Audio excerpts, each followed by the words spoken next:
سوال ایک سوال یہ کیا جاتا ہے، قرآن ایک ہے، حدیث ایک ہے، تو پھر فقہ میں فقہائے کرام کے اختلاف کیوں ہے؟ قرآن ایک ہے، حدیث ایک ہے، تو پھر فقہائے کرام کے درمیان فقہ میں اختلاف کیوں ہے؟ جواب ذہن نشین فرما لیں، فقہ میں اختلاف ہونے کی وجہ یہ ہے، قرآن کریم میں بسا اوقات ایک آیت ہوتی ہے اور اس آیت کا لفظ وہ ہوتا ہے کہ جس کے دو معنی ہوتے ہیں، اور ان میں سے کون سا معنی لینا چاہیے نہ اللہ تعالیٰ نے فرمایا ہوتا ہے کہ یہاں یہ معنی لو، نہ ہی اللہ کے رسول صلی اللہ علیہ وسلم فرماتے ہیں کہ اس کا یہ معنی لو۔ اب فقہا کے درمیان اختلاف ہو گیا، بعض فقہا کہتے ہیں اس لفظ کا معنی یہاں یہ مراد ہے، بعض کہتے ہیں اس کا معنی یہ مراد ہے۔ اس کی ایک مثال ذہن نشین فرما لیں، سورۃ البقرہ آیت نمبر 228، والمطلقات یتربصن بانفسہن ثلاثۃ قروء، جس عورت کو طلاق ہو یہ عورت 3 قروء عدت گزارے۔ یہ بات ذہن نشین فرما لیں، یہ ہر مطلقہ کے لیے نہیں ہے۔ جو عورت جس کا خامد فوت ہو جائے اس کی عدت یہ نہیں ہے، اس کی عدت 4 ماہ اور 10 دن ہے۔ وہ عورت کہ جس کو حیض آتا ہی نہیں ہے اس کی عدت یہ نہیں ہے، اس کی عدت 3 ماہ ہے۔ میں اس لیے گزارش کر رہا ہوں، یہ اس عورت کے بارے میں ہے جو امید کے ساتھ نہ ہو اور اس کا شوہر فوت نہیں، یعنی وہ عدت وفات نہیں گزار رہی اور اس کو ماہواری آتی ہے۔ ایسی عورت کو طلاق ہو جائے تو اس کی عدت 3 قروء ہے۔ اب قروء قرءن کی جمع ہے۔ قرءن کا ایک معنی ہے حیض، ماہواری، مینسس، اور قرءن کا ایک معنی ہے جو پاکی کی حالت ہے، حالت طہر۔ اب عورت جو عدت گزارے گی تو وہ کیا کرے؟ 3 حیض گزارے یا 3 طہر؟ حضرت امام ابو حنیفہ رحمۃ اللہ علیہ فرماتے ہیں کہ 3 حیض، حضرت امام شافعی رحمۃ اللہ فرماتے ہیں کہ 3 طہر۔ تو امام ابو حنیفہ امام شافعی میں اختلاف کیوں ہوا ہے؟ کیونکہ آیت کے معنی 2 تھے، تو ایک نے دلائل کی بنیاد پر اس کو ترجیح دی ہے اور ایک نے دلائل کی بنیاد پر اس کو ترجیح دی ہے۔ میں اس میں تفصیل میں نہیں جا رہا۔ حضرت امام صاحب رحمۃ اللہ علیہ کی دلیل کا خلاصہ یہ ہے کہ حدیث پاک میں ہے کہ عورت کی کم از کم، عورت کا جو ماہواری کے دن ہے وہ کم از کم 3 ہے اور زیادہ سے زیادہ 10 ہے۔ اور یہاں کیا ہے کہ عورت 3 قروء، 3 یہ پورے کرے۔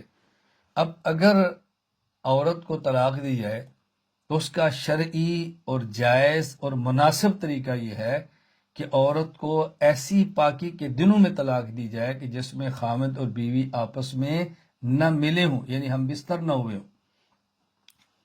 جب عورت کو طلاق شوہر دے گا حالت طہر میں، پاکی کی حالت میں، اب سوال یہ ہے کہ اس کے بعد جس پاکی کی حالت میں طلاق دی ہے یہ طہر، اس کو عدت میں شمار کریں گے یا نہیں؟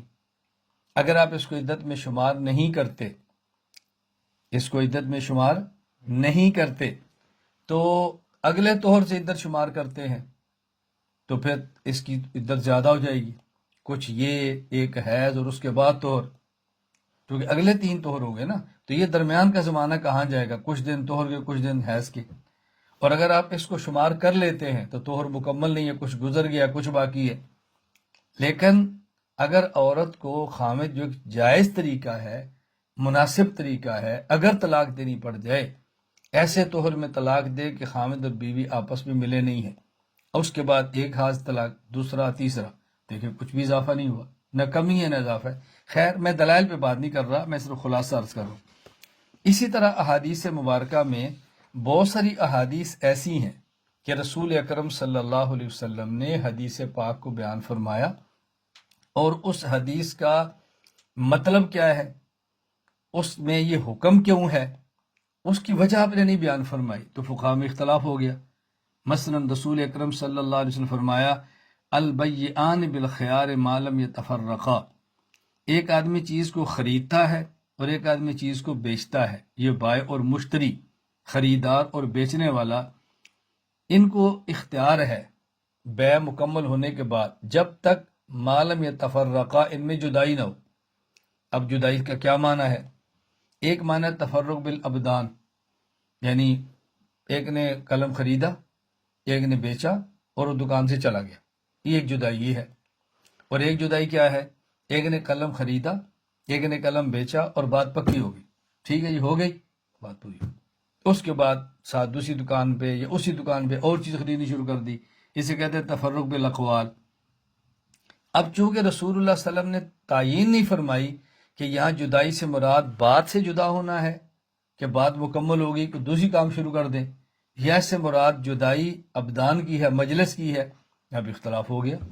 بعض فقہا نے کہا اس سے مراد تفرق بالاقوال ہے، بعض نے کہا تفرق بالابدان ہے، اختلاف ہو گیا۔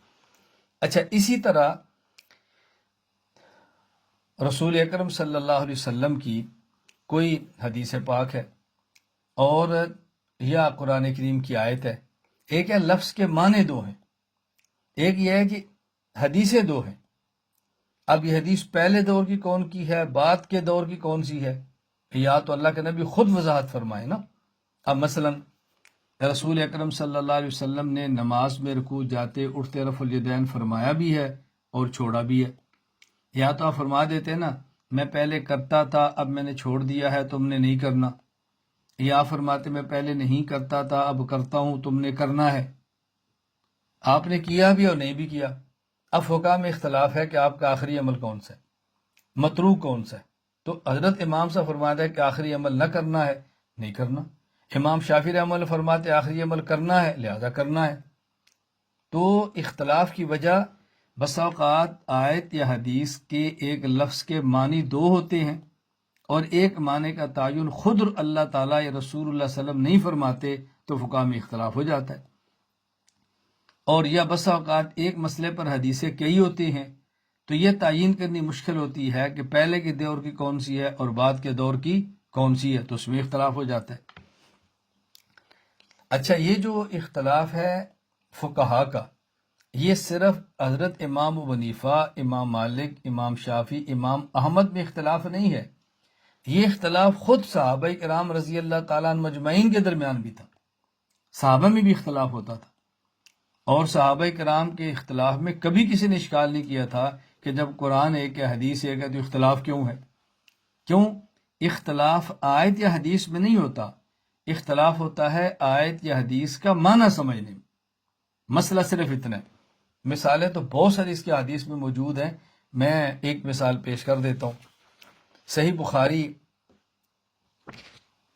حدیث نمبر 4119، حضرت عبداللہ بن عمر رضی اللہ تعالیٰ عنہ فرماتے ہیں کہ رسول اکرم صلی اللہ علیہ وسلم نے غزوہ احزاب جنگ خندق میں فراغت کے بعد فرمایا لا یصلین احد العصر الا فی بنی قریظہ، کہ تم میں سے کوئی شخص بھی نماز نہ پڑھے عصر کی مگر بنو قریظہ کے محلے میں، یعنی تم سب نے نماز بنو قریظہ کے محلے میں جا کے پڑھنی ہے عصر کی۔